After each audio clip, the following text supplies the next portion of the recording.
জল চুরি নিয়ে নবান্ন যথেষ্ট কড়া, বিভিন্ন জায়গায় বার্তা দেওয়া হয়েছে। পুরুলিয়ার আরশায় জল চুরি রুখতে অভিযান, এই অভিযান যাতে খাবার জল চুরি না হয়, পুলিশকে সঙ্গে নিয়ে অভিযান জনস্বাস্থ্য কারিগরি দপ্তরের অর্থাৎ পিএইচির। কোথায় কোথায় চুরি হচ্ছিল, যেমন সরাসরি ইন্দ্রজিতের সঙ্গে কথা বলবো। এর আগে আমরা দেখেছি ইন্দ্রজিৎ বিভিন্ন হোটেল, বিভিন্ন আবাসন, সেই সমস্ত জায়গায় জল চুরির অভিযোগ উঠেছে, পাইপলাইন কেটে দেওয়া হয়েছে। এখানে কি অভিযোগ?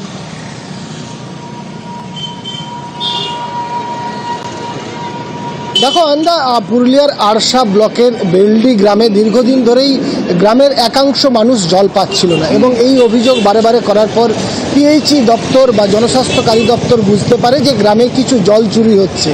এই জল অপচয় হচ্ছে, একদিকে জল নিয়ে সেই জল খেতে চাষের জন্য ব্যবহার হচ্ছে, পানীয় জল অন্যদিকে বিভিন্ন কাজে ব্যবহার করা হচ্ছে, ফলে বিশুদ্ধ পানীয় জল নষ্ট হচ্ছে, অপচয় করা হচ্ছে। এই অভিযোগ পাওয়ার পরেই তারা একেবারেই স্থানীয় পঞ্চায়েত এবং পুলিশের সহায়তা নিয়ে গ্রামে গিয়ে সেই সব যারা বেআইনিভাবে জলসংযোগ করে এবং জল অপচয় করে তাদের জলসংযোগ বা তাদের লাইন কেটে দেয় এবং তাদের সতর্ক করা হয় আগামী দিনে যাতে জল অপচয় না করা হয়। তার কারণ এই কারণেই গ্রামের একাংশ জল পাচ্ছিল না। সেটাই বলছেন যে কেউ পাচ্ছেন কেউ পাচ্ছেন না, এইরকম ভাবে জল চুরির ফলে কিছুগুলো লোক পায়, কিছুগুলো লোক নাই পায়। কারা পায়?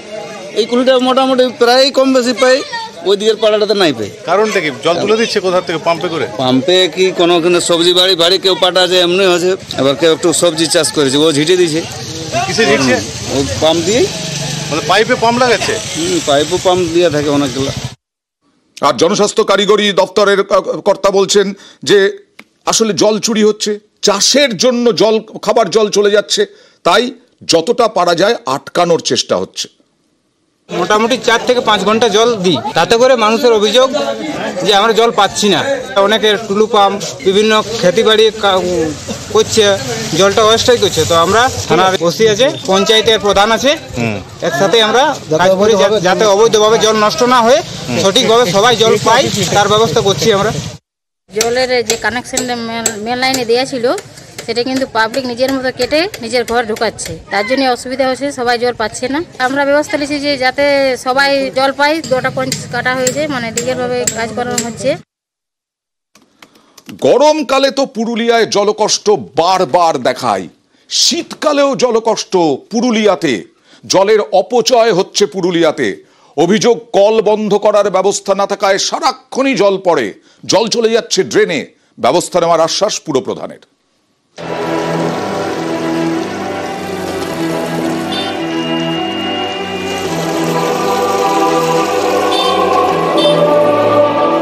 রাস্তার পাশে পুরসভার কল, স্থানীয়দের দাবি এসব জলের কল বন্ধ করা যায় না, তাই রোজ খাবার জলের অপচয় হয়। আবার কোথাও কলই নেই, অনবরত জল পড়েই যাচ্ছে। এ ছবি পুরুলিয়ার পুরো এলাকার, যে পুরুলিয়ায় জলকষ্টে ভোগে। শীত পুরুলিয়া শহরের অনেক জায়গায় জলের অভাবের অভিযোগ, সেই পুরুলিয়াতেই জলের অপচয় এভাবে রোজ। এই দিকে টাঙ্কির থেকে জল দেখি বেরিয়ে যাচ্ছে, কিন্তু সেটা আমরা তো দেখতে পাই, কিন্তু সেটা পৌরসভা দেখে কি দেখে না জানি না। হ্যাঁ, এটা তো নিশ্চয়ই দেখা উচিত। এইদিকে যদি নষ্ট হয়ে যাচ্ছে এটা অবশ্যই কন্ট্রোল করা উচিত। পৌরসভা তো ট্যাপের সিস্টেম করা উচিত, তো ট্যাপের সিস্টেম করলে ধরুন জলটা অন্তত সংরক্ষণ হবে, যে জলটা ভেস্ট হয়ে যাচ্ছে। সাধারণ মানুষেরও দরকার আছে যে যেসব জায়গাতে ধরুন জলটা নষ্ট হয়ে যাচ্ছে তাদেরও একটা চিন্তা করা দরকার আছে যে জলটাকে কীভাবে বন্ধ করা দরকার। আমি চাইবো যে জলটা যাতে মানে সংরক্ষণ করা হয় এবং জলটা যাতে নষ্ট না হয়, ভেস্ট না হয়। আমরা বেশ কিছু জায়গায় পদক্ষেপ গ্রহণ করেছি, মাঝখানে কাজ বিভিন্নতে থমকে আছে।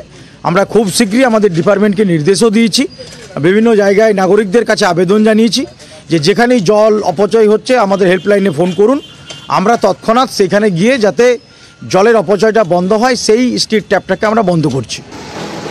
পুরুলিয়া থেকে ইন্দ্রজিৎ মণ্ডল, নিউজ 18 বাংলা। ভেড়ির জন্য ভাড়া, প্রকাশ্যে কোটি কোটি টাকা বিলি করা হলো পুলিশি পাহারায়। প্রায় 1 কোটি টাকা পাহারায় 3000 জনকে দেওয়া হলো টাকায়। ছবি উত্তর 24 পরগনার শাসনের দাঁতপুরে।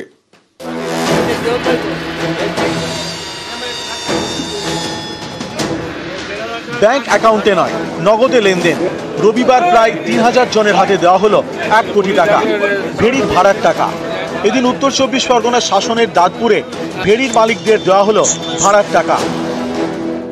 আমি 25,000 টাকা। আপনি সঠিকভাবে টাকাটা বুঝে পেয়েছেন? হ্যাঁ, সঠিক। এর আগেও পেয়েছি।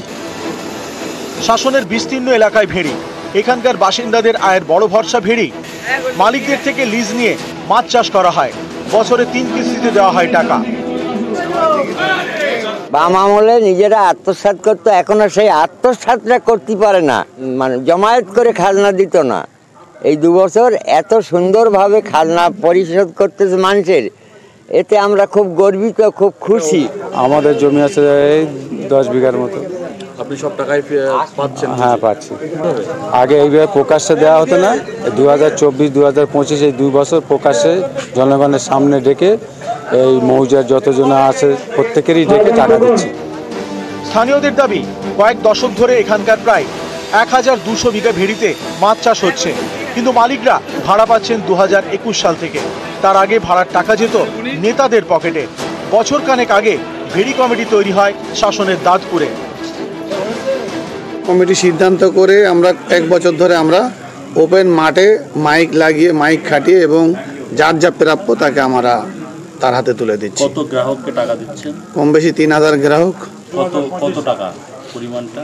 কম বেশি 1 কোটি টাকা। তৃণমূলের পক্ষ থেকে অকশন করা হচ্ছে, তার যা যদি দরটা 15,000 টাকা করে, তাহলে ওরা 10,000 টাকা করে ওই জমির মালিকদের দিচ্ছে এবং 5,000 টাকা করে কেটে রাখছে। খাস জমির ক্ষেত্রেও তাই 5,000 টাকা করে যেটা কেটে রাখছে সেটা তৃণমূলের নেতা, মাতব্বর, এমএলএ মিলে সেটা লুট করে খাচ্ছে।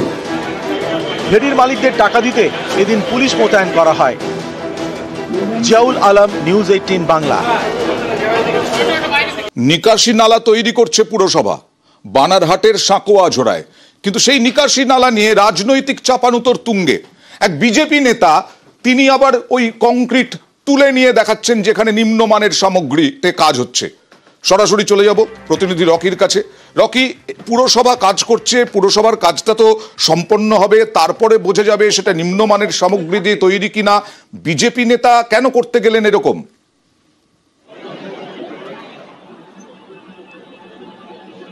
অনন্ত, তোমাকে বলে রাখতে চাইবো, বানারহাট ব্লকের অন্তর্গত সাঁকোয়াঝোড়া 1 নং গ্রাম পঞ্চায়েতের অন্তর্গত গঙ্গানগর কলোনি এলাকায় সরকারি প্রকল্পের মাধ্যমে কংক্রিটের কিন্তু নালা তৈরি করা হচ্ছে এবং সেই নালার নিম্নমানের কাজ করা হচ্ছে বলে অভিযোগ করেছে এলাকার বাসিন্দা সহকারে সেখানে একজন বিজেপি সমর্থক। সেখানে দেখা যাচ্ছে যে তৈরি হওয়ার সেই নালা কাজ হওয়ার কিছুদিনের মধ্যেই সেখানে ভেঙে যাচ্ছে এবং সেখানে সিমেন্ট, বালি এবং যে রড ব্যবহার করেছে তা কম পরিমাণে ব্যবহার করেছে এবং নিম্নমানে করা হয়েছে বলে অভিযোগ করে। এই ঘটনা প্রসঙ্গে কিন্তু পঞ্চায়েতের তরফ থেকে জানা হয়েছে যে সরকারি প্রকল্প এভাবে কেউ কাজ আটকাতে পারে না। ও এই অভিযোগে কিন্তু সেই যে অভিযোগকারী রয়েছে তার বিরুদ্ধে থানায় একটি এফআইআর করা হয়েছে বলে অভিযোগ রয়েছে। এর পাশাপাশি কিন্তু অভিযোগ রয়েছে সেই এলাকায় যে কাজ হচ্ছে তার যে একটি ফলক, সরকারি ফলক লাগানো হয়, কোন প্রকল্পের কাজ, কত টাকার প্রকল্পের কাজ এবং কতটা কাজ, সে কিন্তু ফলক বসানো হয়নি।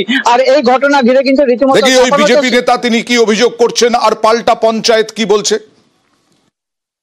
কালভারটা তৈরি করে সেখানে নিম্নমানের কাজ হয়েছে, সেখানকার গ্রামবাসীরা সেখানে বিরোধিতা করেছে এবং সেখানে বিগত দিনে ভারতীয় জনতা পার্টির যিনি পদপ্রার্থী ছিলেন, দাঁড়িয়েছিলেন, তার বিরুদ্ধে মামলা করা হয়েছে, কারণ তারা প্রতিবাদ করেছে। যারা প্রতিবাদ করবে তার বিরুদ্ধে তৃণমূল আইনানুগ ব্যবস্থা গ্রহণ করবে, এটাই স্বাভাবিক।